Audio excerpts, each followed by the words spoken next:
Давайте начнем. Меня зовут, вот как представила Мария Дмитриевна, да? Я психолог Центра общественного здоровья и медицинской профилактики. Возможно, я к вам уже приходила в ваше учебное заведение, да? Тут из 3-й школы к вам я тоже хожу. Также в 39-й тоже мы бываем, да? То есть такая работа идет профилактическая. Что такое профилактика, ребята? Но если человек заболевает, его что с ним делают? Его лечат, да? А чтобы чтобы он не заболел, нужно что? Нужно предотвратить эту болезнь. Да? То есть наш центр именно работает на предотвращении. Потому что когда человек заболел, иногда может оказаться поздно, да? Что для организма могут быть очень сильный ущерб. Да? И поэтому мы сегодня поговорим о таком поведенческом факторе риска. Он так и называется, да, курение называется поведенческим фактором риска. Смотрите, да, вот это утверждение профилактика признак интеллекта, это, мне кажется, тоже основное, потому что такое интеллект? Это ум, да? То есть чем человек умнее, тем он будет заботиться о своем организме, о своем теле. Нам наше тело дают один раз в жизни, да, при рождении. Запасных частей к нему, к сожалению, не дают. Так ведь? Вот. Не говоря уж запасные легкие нам не дают, да. Пересадка сердца — это тоже пока очень сейчас, да, такая очень дорогостоящая операция, да? Поэтому в вашем возрасте пора, да, уже нужно задуматься о том, чтобы вы выросли здоровыми, физически здоровыми людьми со здоровой психикой. Да? Если мы говорим про профилактику, то здоровый образ жизни — это не только отсутствие вредных привычек, это и правильное питание, это и спорт, гигиена — это нахождение на свежем воздухе. Вот. И, соответственно, чем умнее человек, тем он заботится о своем теле, да, чтобы прожить такую успешную жизнь.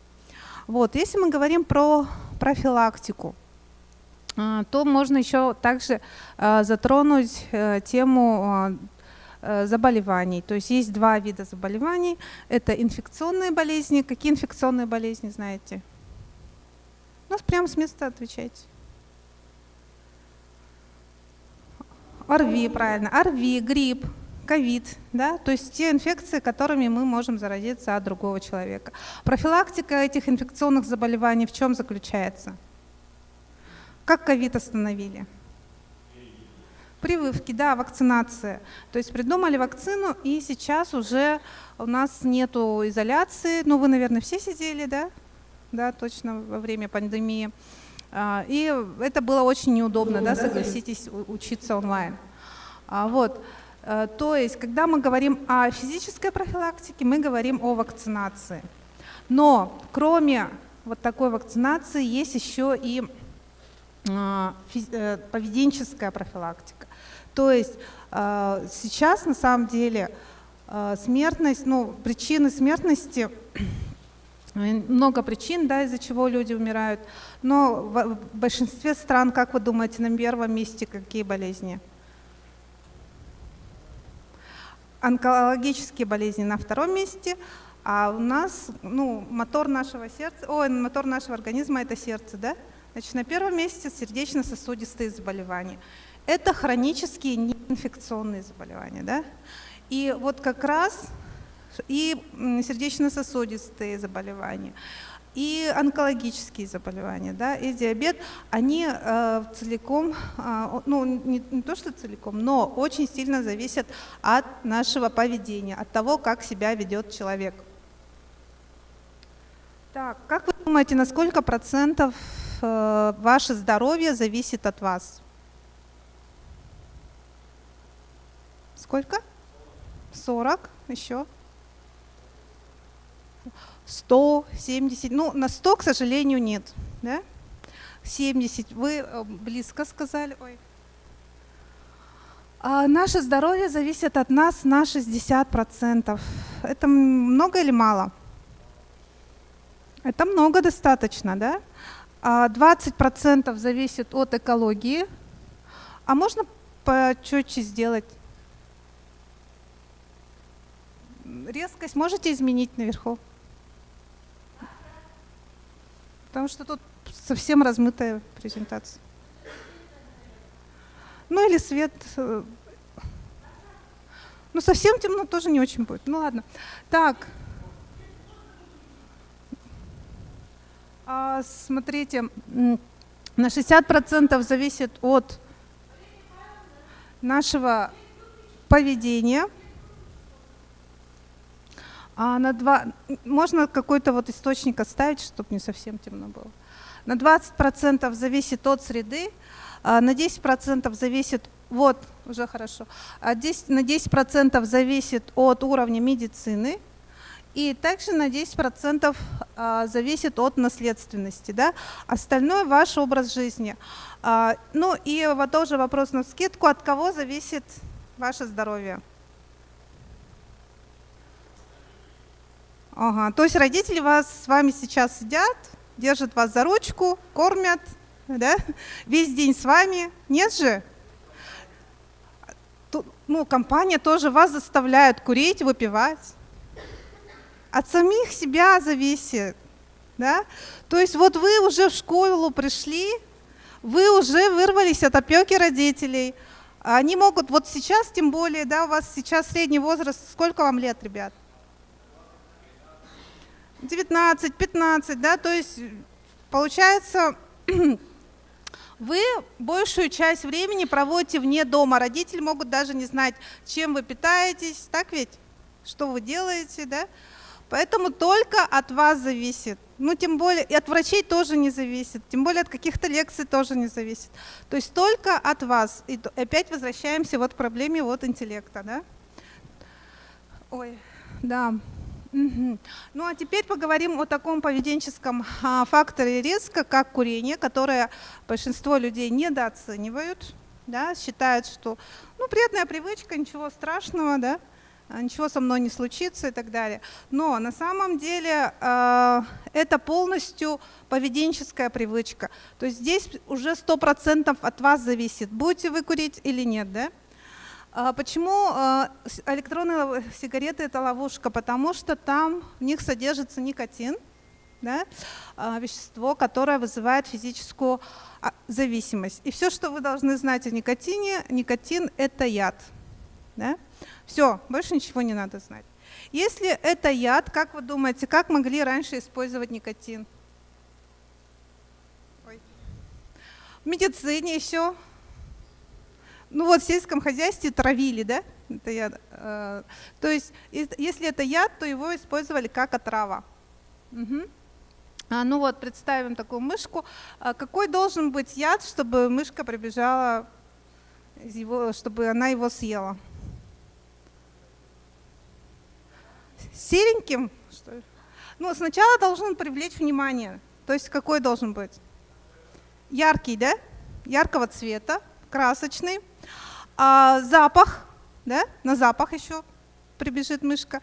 И начинает есть. На вкус какой должен быть? Вкусный, да? Ну, со вкусом сыра, например, чтобы не останавливалась. Ну, вот такой, да, примерно. Так, запомните, это получается яркость, приятный запах и вкусный. Ну вот, да? С правой стороны что мы видим? Да, ну вот, ага, слышу, вы взрослые, поэтому, ну, в смысле постарше, поэтому с места не кричите. Обычно даже в школах маленькие дети, ну, 5 класс видят и кричат, это ашки-дишки, это одноразки, да? То есть, смотрите, принцип маскировки, да? Те, у кого есть младшие братья, сестры, тоже запоминайте, чтобы беседу со своими младшими проводить. То есть принцип тот же. Они какие? Они разноцветные, похожи на гаджет, да, модный. Пар приятный, удара по горлу нет. Вот запомните, да, удара по горлу нет. Да? На вкус тоже как жвачка. То есть принцип тот же, принцип маскировки, но в отличие от крысы человек сразу умирает? Нет, он впадает просто в зависимость, да? Чтобы человек сразу умирал, это невыгодно табачным индустриям. Им выгодно, чтобы человек попал в эту ловушку и всю жизнь приносил им деньги. Да? Но сегодня я еще была до вас в финансово-экономическом колледже. Мы посчитали, ну, пример я привела, да? Ко мне вот приходила клиентка, которая хотела бросить курить, и мы посчитали, что она за 30 лет потратила 2 миллиона 700 тысяч рублей на сигареты. Но это еще без учета инфляции. Да? С учетом инфляции, я думаю, там еще больше будет сумма. При этом за эту сумму она как бы, да, обрела хронические заболевания. Да? То есть на эти деньги, получается, она себе испортила здоровье. Так, ну еще раз, да, обратите внимание, как маскируется вот эта ловушка, да, ловушка электронных сигарет. Такой рисуночек. Да? Но в эту ловушку не только дети, но и взрослые даже, да, попадаются. Этапы жизни. Вот найдите себя примерно, где вы. Ну вот кому-то около вот 13, да, находится, кто-то вот около 23 лет находится, но вы все находитесь от 13 до 23 лет. Вот. И впереди у вас еще много этапов жизни. Особенно вот в этом возрасте кажется, что это далеко, да? Кажется некоторым даже 23 это уже старый, на самом деле это не так. Да? И вот как практикующий психолог я скажу, когда человек вот, начинает даже с 13 лет, да, начинает, ну, у него много вредных привычек, он не заботится, не ухаживает за своим телом, это очень сильно заметно. Да? То есть вообще разница заметна. Вот 35 лет некоторые могут выглядеть, ну, практически на все 50, да, и наоборот бывает, да, люди, которым 50 лет, выглядят на 35. То есть зависит от образа жизни. А что там еще с внутренними там органами, да, мы же даже не знаем, что происходит. То есть, и как пример еще положительный приведу, вот летом мы работали в парке, да, осмотр проводили, и подошел дедушка, ему 86 лет. То есть его даже, ну, дедушкой сложно было назвать, это такой, ну, мужчина, да, пожилой мужчина. Так вот, у него, у нас есть такая функция, это вот дать оценку тела, да, состояние тела. И у него из 100 баллов, ну, чуть ли не 80 баллов у него, да, вот. А потом после него подошел молодой мужчина, ему 28, а у него 40 баллов, представьте себе. Да? То есть он, не знаю, в 3 раза моложе этого дедушки, а вот уже тело, организм, он у него уже истощен. Да? Вот какая разница. И она очень резко видна со стороны. Да? Человек может этого не замечать, а со стороны она очень видна. Уже сейчас вы все, кто сидит в зале, в силу своего возраста, вы все равны. Вы очень молодые, у вас обмен веществ хороший, да? Сидите тут все такие юные, красивые, да, здоровые. А потом, когда, вот, например, это как весы, да, то есть человек, который будет ухаживать за своим телом, любить его, да, вот, вести такой здоровый образ жизни, он останется в этой точке. А кто вот, ну, у кого будут зависимости, да, и так далее, то у него вот, ну, пойдет на понижение его здоровья, да, и он будет выглядеть старше этого человека. То есть вот про это тоже подумайте, пожалуйста. Так, куда внедряется курение? Курение внедряется, как вы думаете, это пирамида какая, кто знает? Ну, вы должны были, наверное, на обществознании его проходить, постарше которые. Пирамида потребностей Маслоу, да? То есть перед вами пирамида, если человек удовлетворяет вот эти потребности, он становится счастливым. Но на первом месте это у нас физиологические потребности, то есть человеку нужно кушать, ну, есть точнее, да, достаточное количество, вода ему нужна, да, сон нужен. Все. Следующий уровень, потребность безопасности, ему важно, где жить. Ну и третье, это ему важно, с кем там жить, и чтобы друзья были, родители были, да. И большинству людей вот этих 3 достаточно, в принципе, да.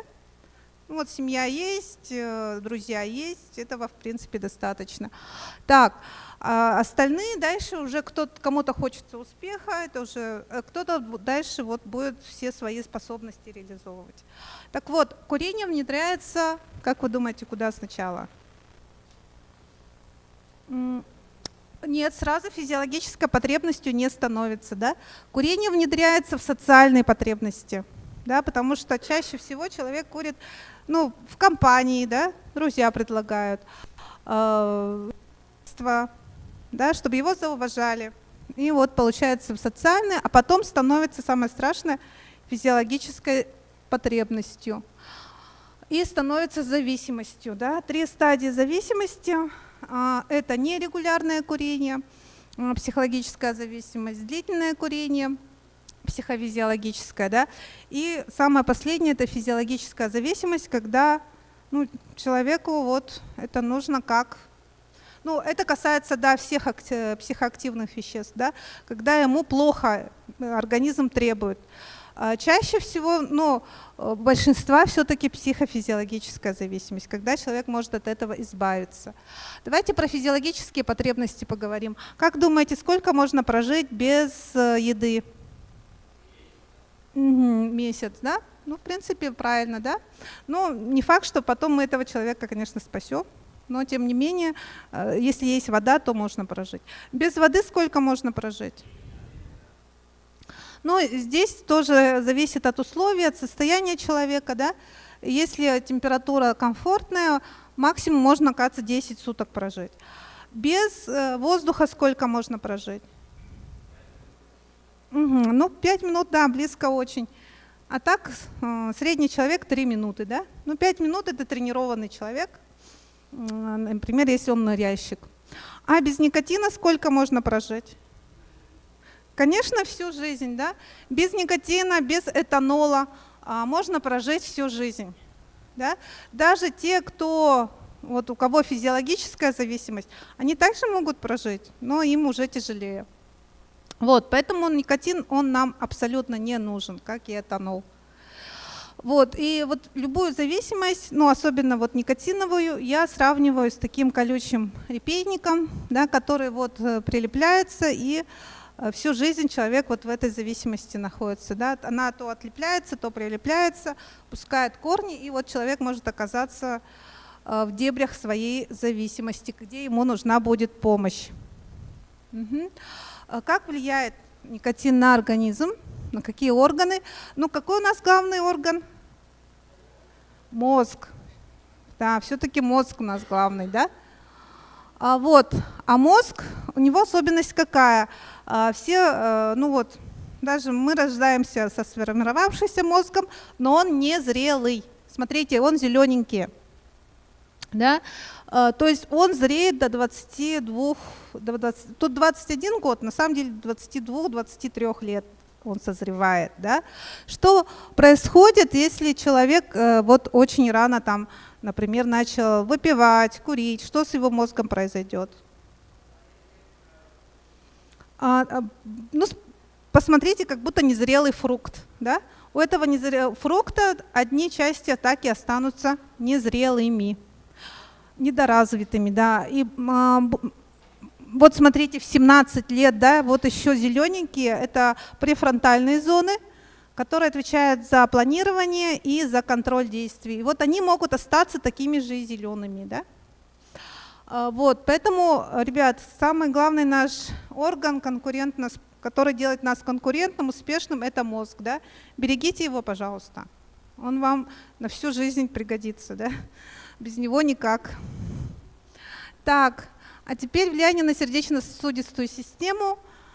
Тут примером может быть, поднимите ваши кулаки, пожалуйста. Это размер чего? Это размер вашего сердца, да, у всех разный. Как вы думаете, при курении сердцебиение учащается или замедляется? Почему-то все считают, что замедляется. Это не так. Оно, наоборот, учащается. Давайте быстро поработаем кулаком изо всех сил. Быстро работаем. Да, ну представьте, это сердце, оно вот качает. И вот оно, вы курите, ну человек курит, и оно начинает очень быстро-быстро сокращаться. Ну все, у меня уже рука устала, да? Вот, что это? А сердце – это мышца.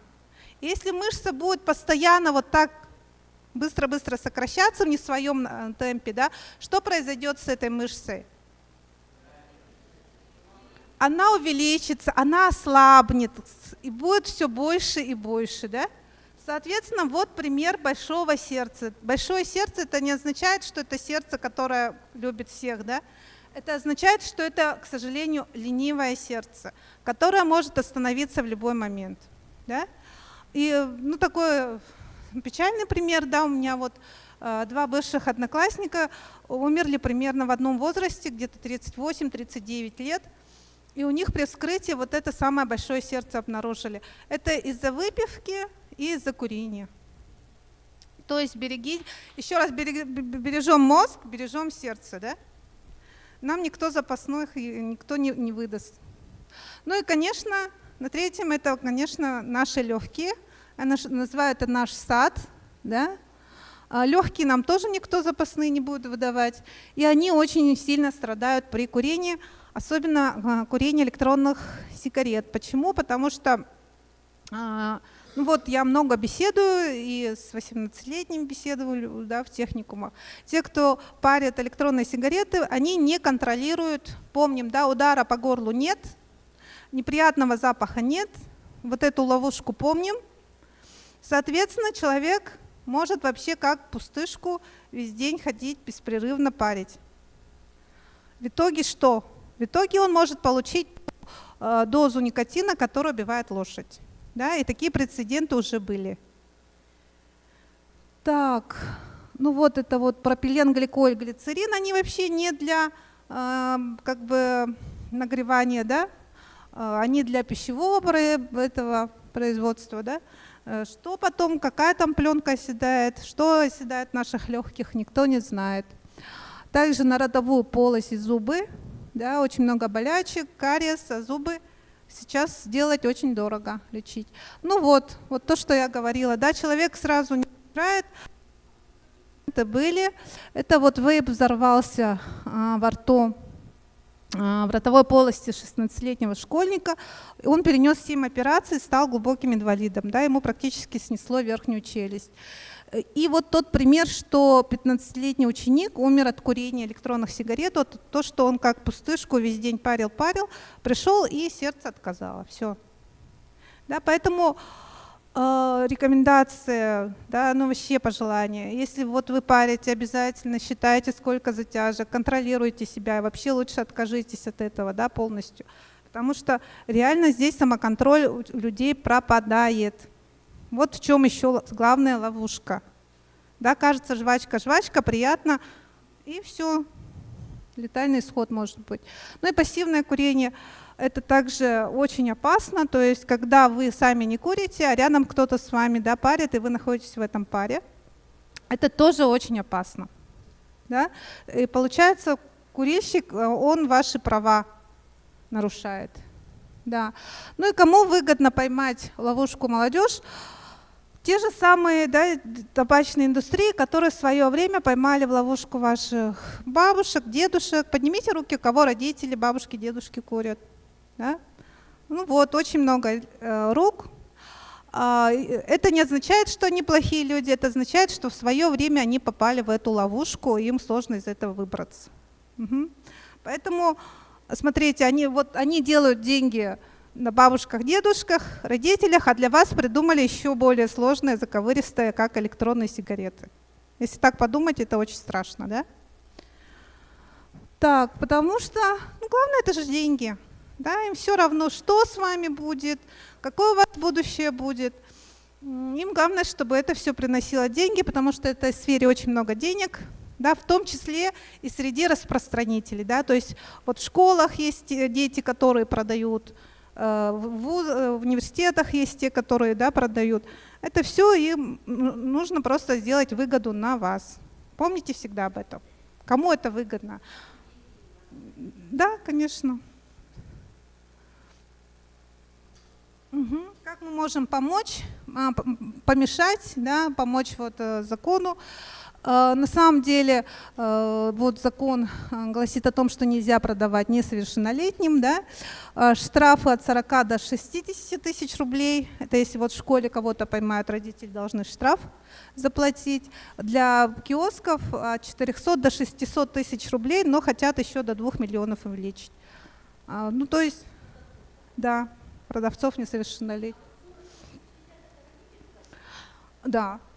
Ну, например, если вот в школе ребенок продает своим одноклассникам, то если его поймают, да, за распространение, то должны родители выплатить этот штраф. Ну вот, и была такая идея, что курение позволяет расслабиться, снять стресс. На самом деле это не так, да. То есть это тоже еще одна ловушка, в которую много кто попадает, потому что это такой замкнутый круг, да, привыкнув к сигарете, человек уже не может сам расслабиться. На самом деле большинство, мы же как-то, ну, не курящие люди же расслабляются и без курения, важно это помнить. Итак, вот каждая затяжка, ну я бы сказала, каждая зависимость – это выбор, быть зависимым или выбрать что-то другое, да? То есть какое-то вот усилие и понимание этого нужно.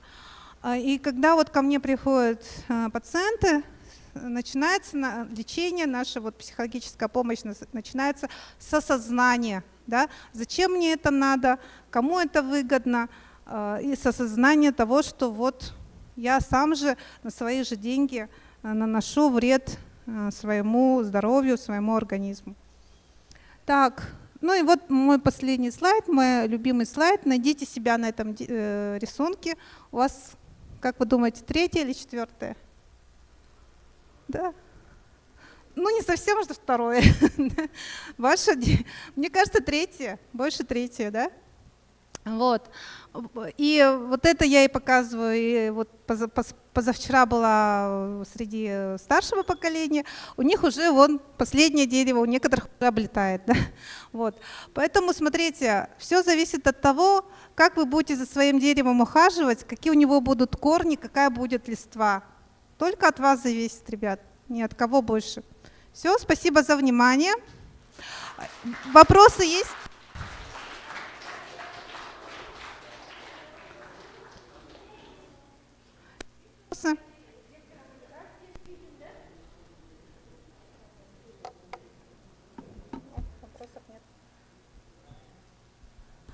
Раз. Вопросы можно задать, ребята, не стесняйтесь. Ага. Ну, мне вопрос такой. Вот вы, ваша организация, Центр здоровья, да, профилактики, особенно это важно не только для старшего поколения, как мы, да, но и для молодежи, для подрастающего поколения, потому что курить все курят почти что, и девочки, и мальчики, и старики дремучие, и женщины, и мамы молодые, да. Ну вот как вы, и что вы можете сделать, да, как к вам подойти, чтобы молодым людям попробовать бросить вот, курить вейфы и сигареты? Мы находимся на Бестужева-Марлинского, 1, да, наш центр. Можете, ну, работаю с населением старше 18 лет, сразу скажу, да. Консультации бесплатные, то есть здесь самое главное ваше желание, да. Можете, например, своим старшим там, братьям, родителям подсказать, что такой центр есть. Это возле площади Победы. Номер вот 50 88 18. Ну, это можно в Тугисе набрать. Ну, загуглить, да? Можно посмотреть. Да, загуглить, да? Можно посмотреть. Главное вот запомнить наше вот название, да, это Республиканский центр общественного здоровья и медицинской профилактики. Если сигарета, например, каждый день выкуривает, ну, 200 рублей, да, сигарета, пачка, в день пачка, и на 30 дней это сколько? В то время 4000 было, это вейф, наверное, еще дороже. Ну, это, да, мы не посчитывали, это еще дороже, да. И это еще более вредно для здоровья. Пагубно, да? Да, пагубно для здоровья. Потому что оно оседает, да, в легких, как смола же она едкая, она же прочная. Да. Ну, модная зараза, да? Ну, видите, я вижу и молодые, это ловушка, то, что я говорила, да. И в высших учебных заведениях, и на улице школьники, я вижу, курят так модно, прямо идут, такие вальяжные и думают, что они такие крутые, но на самом деле это опасно. За свои деньги погубить свое здоровье. Особенно девочкам, ну пусть мальчикам тоже. Вы же будущее нации, так ведь? Какой вопрос еще зададите? Вот студенты сидят у меня, да, Да, вот кто-то хотел задать. школьники, совсем еще юные. Задавай. Да, жевательный табак также работает, да, потому что там также есть никотин. И жевательный табак еще опасен тем, что очень часто бывает вот рак гортани вызывает. Да? То есть когда человек часто жует жевательный табак, у него очень много язвочек, которые могут стать вот предраковым состоянием, потом перейти в такие уже раковые язвы. Вот еще вот распространяет, особенно вот лет 10-20 в киосках продают, я сама лично видела, как они продают за сущие копейки, да? Вот как называется, жвачка, которая вот как называется? Сейчас она запрещена. Ну да, она запрещена, но оно изготавливается из всякого говна, точно, да? Так ведь? И все равно, да. Ну, это уже, да, следующий Да. лектор. Ага. Ага. Ну, спасибо вам за лекцию, было очень интересно. Похлопаем, ребята. Спасибо за внимание. Ага. Сейчас перед вами, ребята. Это у нас, ребята, мероприятие идет, как бы, всероссийское мероприятие, оперативно-профилактическое мероприятие по всей России, и у нас в Якутии. И у нас сегодня с вами на встречу пришла Ксения Алексеевна Скрябина, капитан полиции, старший оперуполномоченный. Видите, да?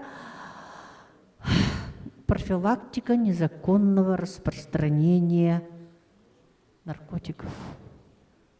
Любой человек, даже бабушки могут на эти уловки попасть. Поэтому послушаем, ребята, потому что вы люди уже учитесь, образованные, потом вы доведете до своих друзей, может быть, сверстников, родственников. Я так думаю. Внимание, слушаем. Здравствуйте, ребята. Как сказали, да, я являюсь сотрудником управления по контролю за оборотом наркотиков. Сегодня пришла вам рассказать про вообще, как у нас обстоит, да, ситуация, наркоситуация в Республике Саха-Якутия, да. Если раньше у нас было так, что наркоманов мы задерживали, это были какие-то взрослые там мужики, да, небритые, да, с татуировками, прям по внешнему виду можно было, ну, уже понять, да, издалека даже, что это у нас наркоман, да, то сейчас у нас обстоят такие дела, что задерживаем вот таких ребят, как вы. Нормальные, молодые, у всех хорошие семьи, девочки, парни, вот такие мы, вот таких сейчас задерживаем. Такая статистика плачевная. Если в 2020 году у нас вообще несовершеннолетние не задерживались, было по нулям, да, то сейчас у нас уже, еще год не закончился, уже 20 человек несовершеннолетних, да, у нас задержаны. Часть, значит, 17 это как сами они наркопотребители, да, и часть это вот кто, сейчас как модно себя называют, устраиваются, да, в погоне за легкими деньгами, закладчиками, да, модно себя называют кладменами, по уголовной ответственности пошли. Самое интересное, да, как практика показывает, да, с чего все начинается. Как думаете? Вот сейчас лекцию вам проводили же, да? Про сигареты, да? Про снюсы, про вейпы, да? Все, как правило, да, у нас на практике показывает, да, что начинается все с малого. Да куда? Сюда, да, делаю? Стрелочку, да?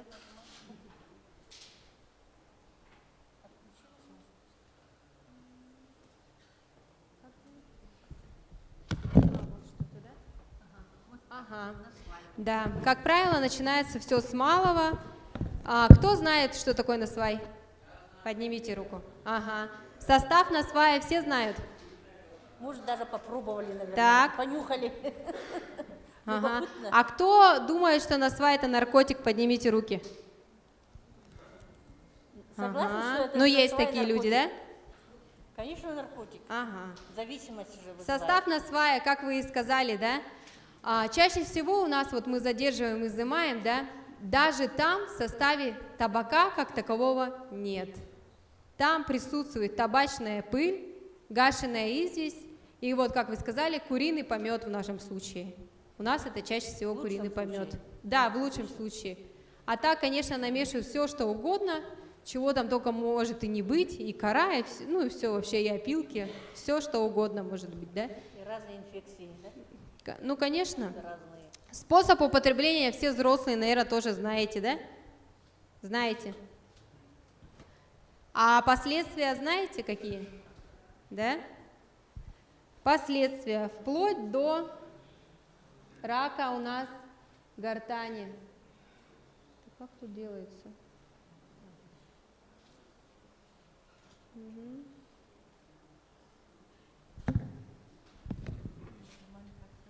Угу. Как делается? Тут красный. Или в ту сторону я делаю, да? Наоборот. Угу. При длительном употреблении на свае, да, у нас получается ожог, да, слизистой происходит, да, чаще слюноотделение происходит, да, и по пищеводу попадает у нас в сам желудок, да, расстраивает пищевод, попадает в желудок. Начинается все с расстройства желудка, вплоть до глистов, у нас такое было случай, и при длительном употреблении, да, и частом то у нас возникает рак гортани, вот можно увидеть, да, совсем все плачевно. Тоже часто у нас попадаются, это у нас студенты, спортсмены, которые якобы с помощью вот насвая пытаются, да, расслабиться, как они говорят.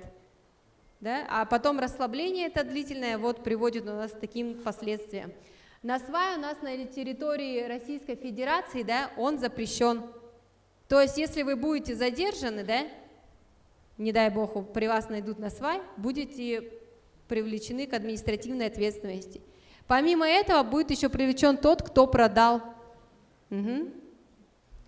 кто это сбыл, да, будет все это, получается, вот эта цепочка, да, это все будет расследоваться. Далее слайд у нас снюс. Почему я сравниваю, да? Снюс тоже запрещен у нас на территории Российской Федерации. Да, недавно был принят закон, и совместно с Роспотребнадзором были рейдовые мероприятия по торговым точкам, да, все изымалось. И сейчас официально тоже вот это не продают. Почему идет у нас такое сравнение насвай и снюс? Потому что способ употребления одинаковый, да? Тоже кладется под губу и те же самые последствия, да? Якобы существовал миф, что якобы можно с помощью вот этого снюса, да, бросить курить. Тоже слышали, наверное, да? Ну, конечно, это миф. Убойную дозу никотина содержит, да, каждый квадратик.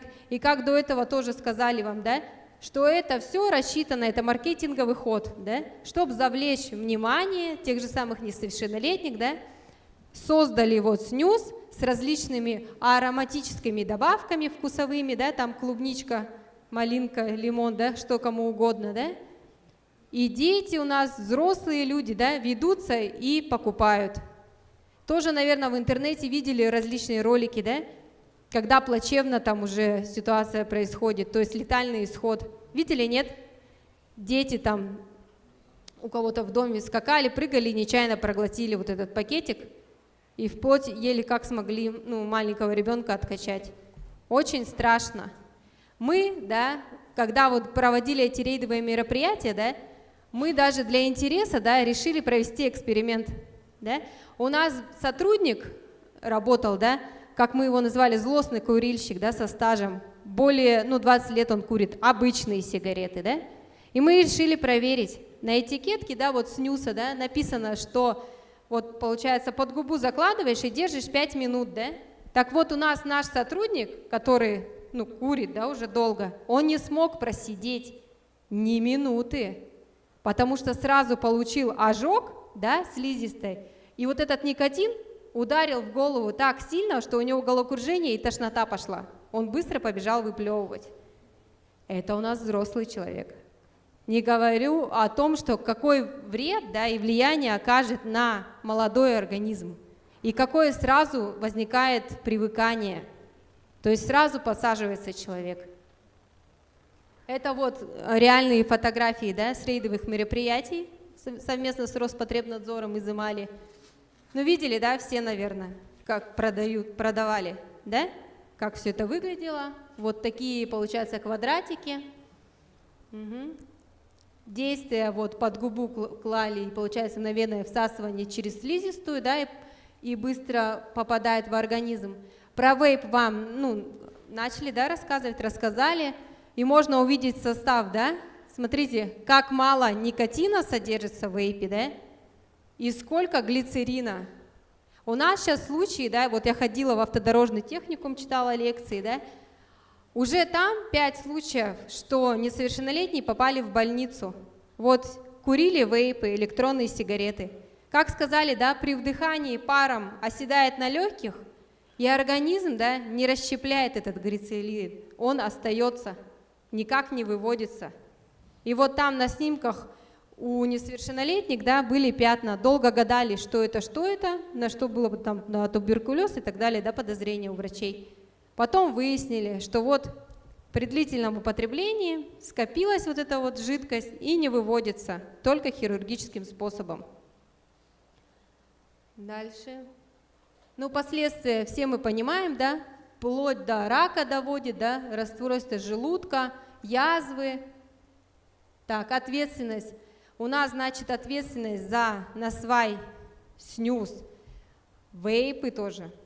Она административная и вплоть до уголовной ответственности, если вот, как уже выше сказали, да, что несовершеннолетний, не дай бог, будет в школе где-то распространять и так далее, да, вплоть до уголовной ответственности, до 2 лет лишения свободы. Все серьезно. Далее потихоньку переходим к нашим наркотикам, да. Как я и сказала, что сейчас вот у нас, как ни прискорбно бы ни звучало, да, что чаще и чаще все несовершеннолетние попадаются, студенты, даже школьники, да, и неважно, и девочки попадаются, да, все из хороших семей даже есть, да. И вот в погоне за легкими деньгами у нас начинается, да, устраивается работать закладчиками и так далее, да. Последнего, кого мы задержали, у нас был несовершеннолетний. Как думаете, как долго он проработал закладчиком? 2 недели. Еще варианты? 1 день, год, кто-то год сказал. Ага. Так вот, он у нас проработал неделю. За неделю, думаете, вот он на заработанные деньги что купил? iPhone, машину. Еще какие варианты? Какие штрафы? Ага, кредит, ну если тяжелое положение, да? Нет, в нашем случае это несовершеннолетний, конечно же, купил себе телефон, да? Ему дали реальный срок, 8 лет лишения свободы. 8 лет! И как вы думаете, вот этот телефон, он стоит хоть дня вашего жизни там, за решеткой? Есть такие, кто да, говорит? Телефон был не iPhone, а обычный, андроидовский он купил себе. 8 лет реального срока. Ему было 17. И вот у многих, да, несовершеннолетних и также студентов, да, почему-то вот в голове у них лежит вот эта информация, да, что либо несовершеннолетние, да, если я попадусь, да, то обойдусь, условка будет, да. Нет, это у нас реальный срок. Что касается наркотиков, всегда строго, очень строго. Сейчас тем более ужесточилось у нас законодательство, да, и позиция судей тоже ужесточилась, что даже если, что касается административной ответственности, да, если будете задержаны и у вас покажет, например, что вы там употребляли, да, если раньше у нас судьи назначали только штраф, да, там 4000 и иди домой, да, и ставили на учет, конечно, в ЕРНД, в наркологию, да, то сейчас делают штраф, еще и арест, да, и помимо того, что вы еще будете каждый месяц ходить в наркологию и отмечаться, сдавать анализ. По уголовной ответственности, как думаете, какой самый у нас высокий срок лишения свободы по нашим статьям? 20, 12, 15, 16. Вот слышу правильный ответ. Пожизненный. Как я и сказала, по наркотикам все серьезно. Вплоть до пожизненного срока лишения свободы. Даже молодых. Даже молодых. У нас много вот таких было случаев, что мы задерживали там девочек, да, начинаются у нас слезы, истерики, да, маме, папе не говорите, на место учебы не сообщайте. А в голове вот у нее мысли даже, не закрадывается, что ей грозит реальный срок. Реальный срок от 7 до пожизненного у нас. У нас все очень строго. Это серьезные вещи. Тем более, вы, наверное, знаете, к вам уже приходили, да, сотрудники полиции, какие-то лекции все равно читали, да? Знаете, какие последствия дальше, потом, в будущем вас ждут? Знаете?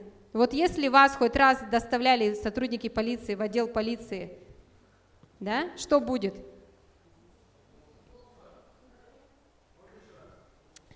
Какие последствия, если вас сотрудники полиции, да, доставляли хоть раз в отдел полиции, задерживали? В будущем какие вас ждут последствия? Неважно. Если вас задержали, доставили в полицию, значит, там уже составляет административный протокол. То есть вот, если вы были задержаны, да, в отношении вас составили административный протокол, вы сразу автоматом заноситесь в базу ИЦ МВД. Про это слышали?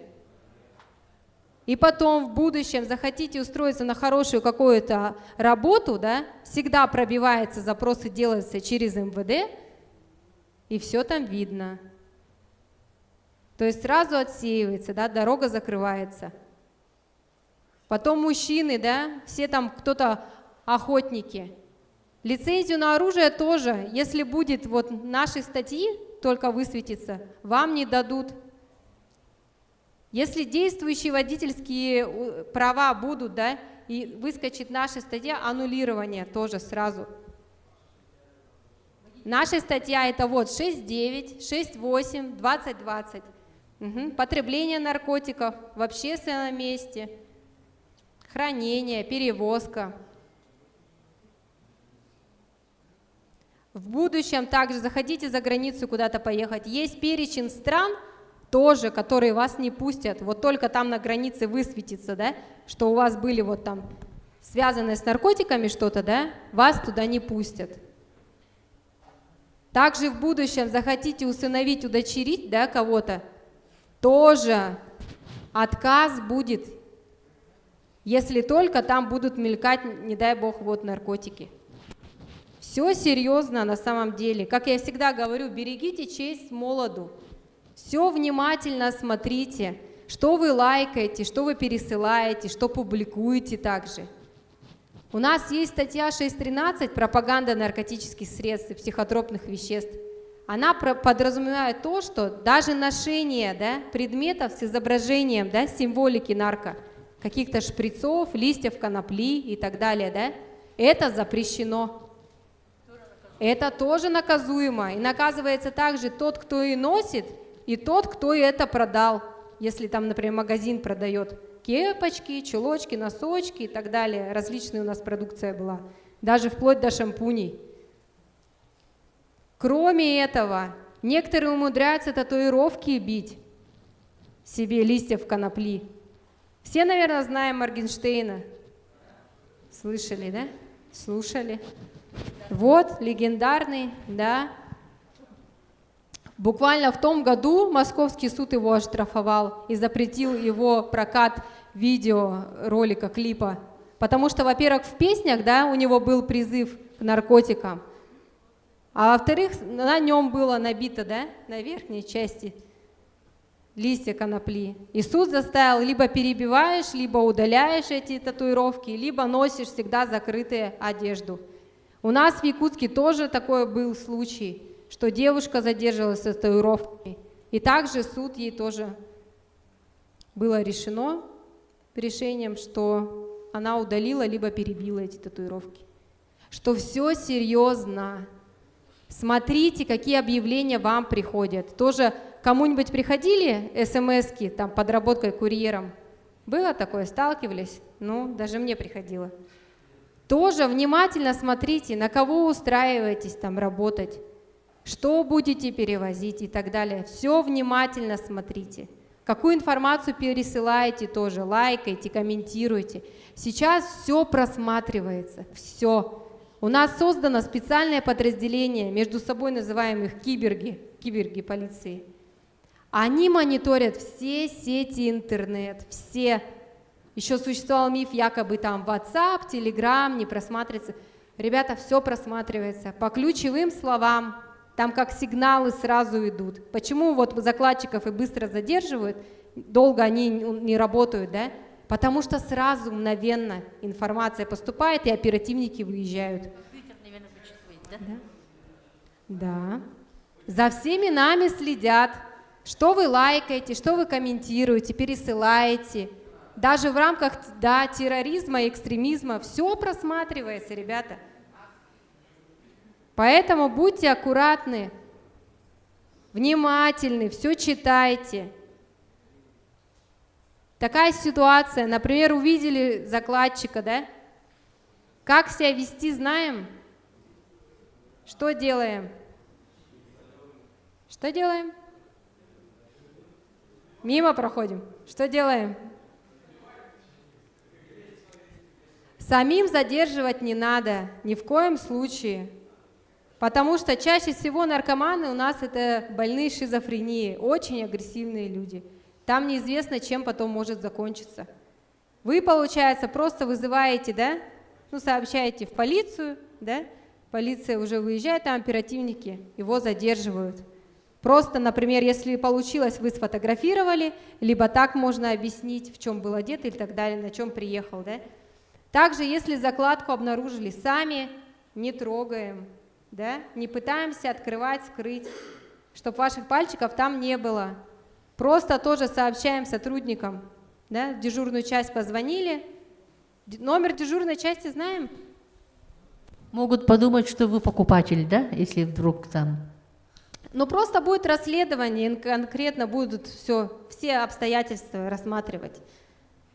Понятное дело, там потом уже все равно выяснится, что у вас там никакой не переписки, там по камерам же все рассматривают, да? Все виды оперативно-розыскных мероприятий. Но, чтобы вот лишнего вот этого подозрения избежать, да, лучше вот так себя вести. Все, сфотографировали, либо просто передали информацию, там, описали, например, вдруг на какой-то машине приехал, может быть, номера запомнили, и все на этом. Угу. Кратко у меня все. Как сказала, что у нас максимальные сроки это вплоть до лишения свободы пожизненного, да? Это за распространение, да? Да, за сбыт наркотиков, за распространение. Потому что сейчас у нас именно попадаются, вот как я сказала, да, вот этих 6 лиц по уголовной ответственности именно за распространение. Сами они не являются наркопотребителями, они просто вот в погоне за легкими деньгами у нас идут работать. Но мы же с вами, взрослые люди, понимаем, да, что есть деньги, которые добыты честным способом, да, трудом своим, и есть преступным способом. Вот вопрос пожизненное, это с какого года такой закон изменился? Пожизненно уже 5 лет назад.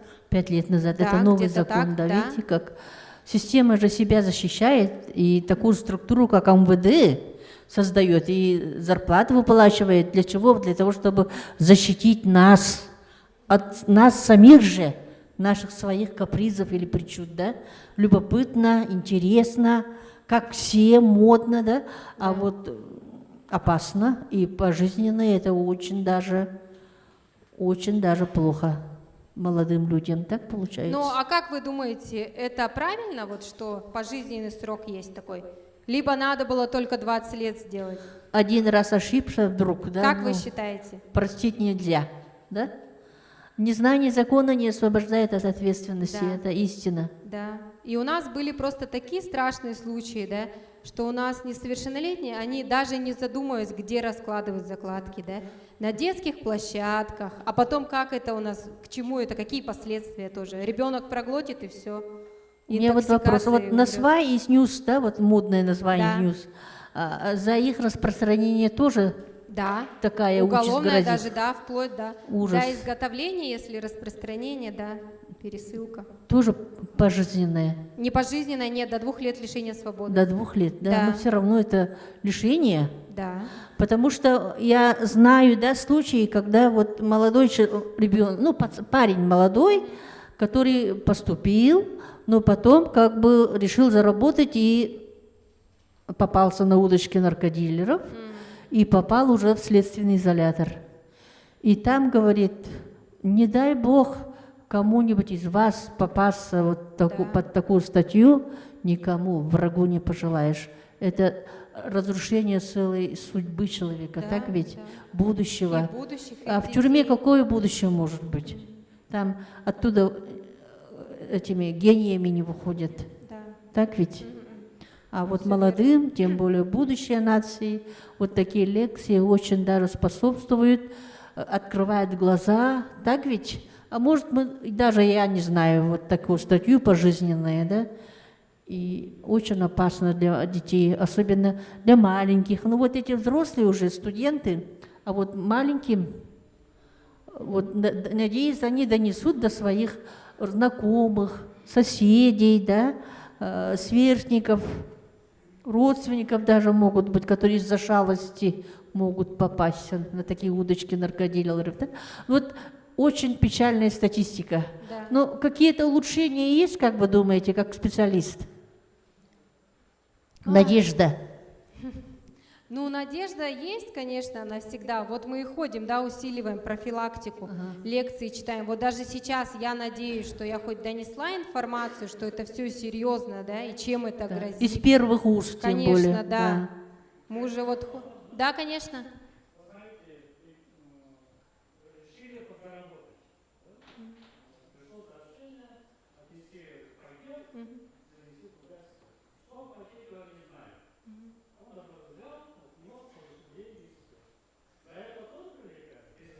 Да. Конечно, Да. незнание законов не За освобождает. это тоже привлекают. Да.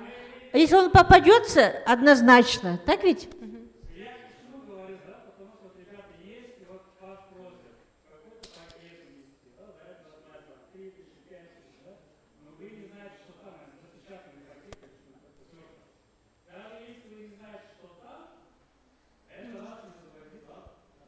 Да, все верно.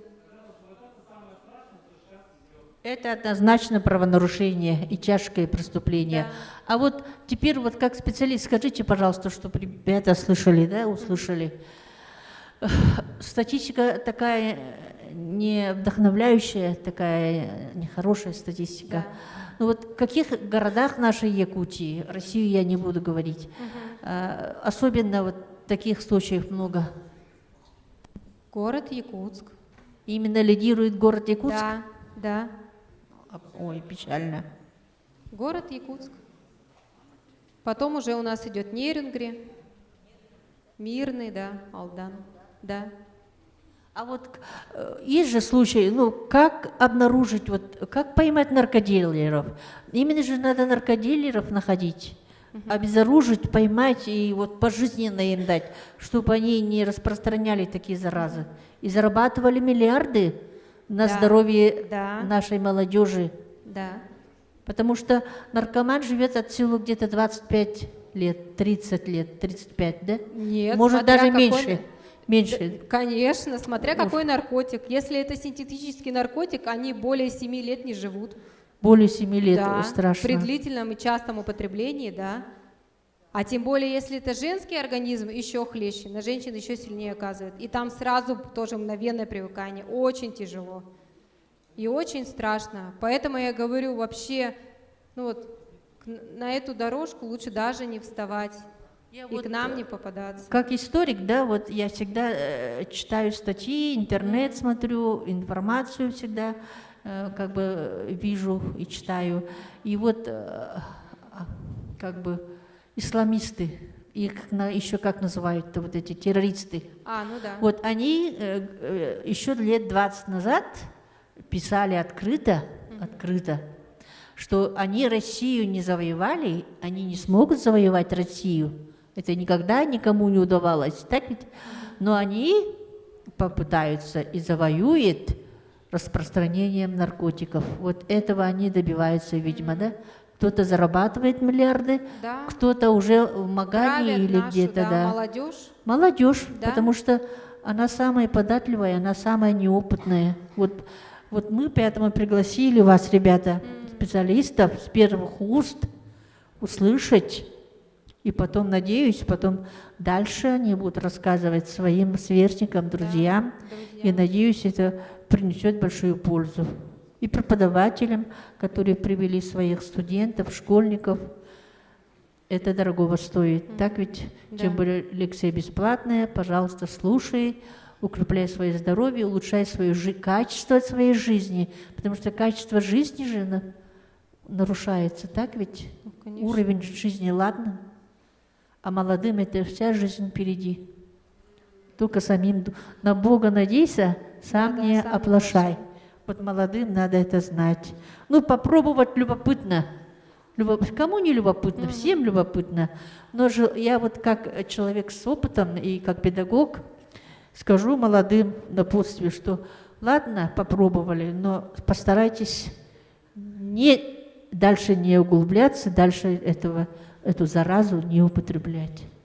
Но самое опасное, да, понимаете, у нас сейчас есть такие наркотики, которые привыкание с первого раза. Да.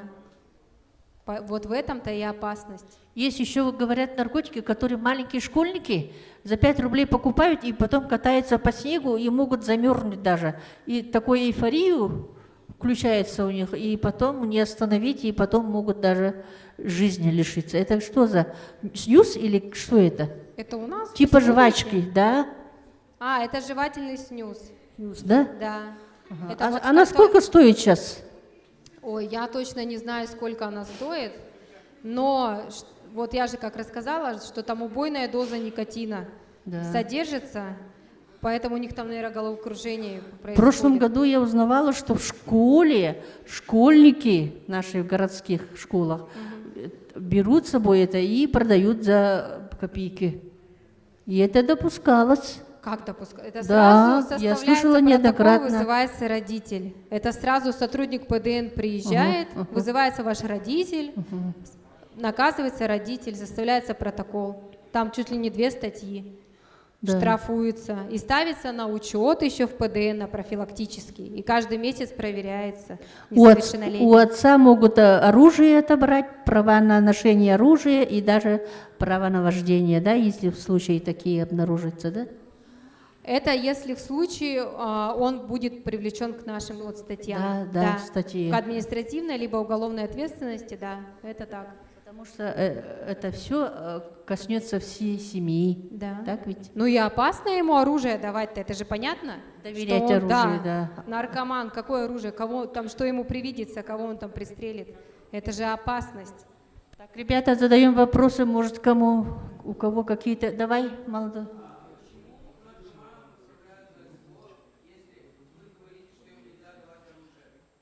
Добровольно никто никого не направляет на СВО, да? Они подписывают там в рамках там, либо у следователя на какой процедуры. Наркоманов говорит. Наркоманов никто не отправляет. Их не могут взять, потому что он должен быть чистый, у него должна быть справка чистая. На учете же он стоит, все равно состоит. Как его туда отправить? Он так всех Это могут перестреляет. отправить того, кто состоял на учете, да, но потом он выписан, и то там в справке ему пишет, что он состоит в ремиссии.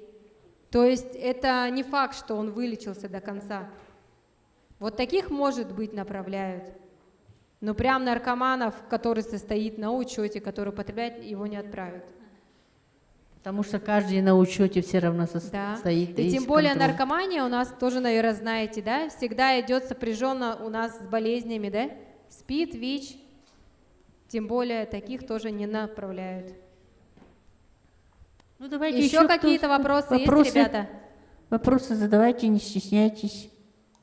Может, какие-то интересные факты знаете?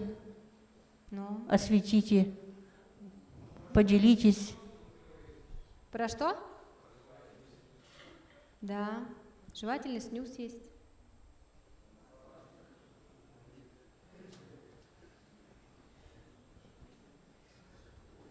Ну, поблагодарим Ксению Алексеевну. Всё, Похлопаем, спасибо. ребята. Спасибо большое за информацию. Я много узнала. Но вот пожизненное лишение свободы меня в ужас. Да. Ужас. Это же как так там жить-то? Ну все, ребята, спасибо вам большое. Спасибо. Да. Надеюсь, это, чтобы к нам не попадались. Берегите себя, свое здоровье, своих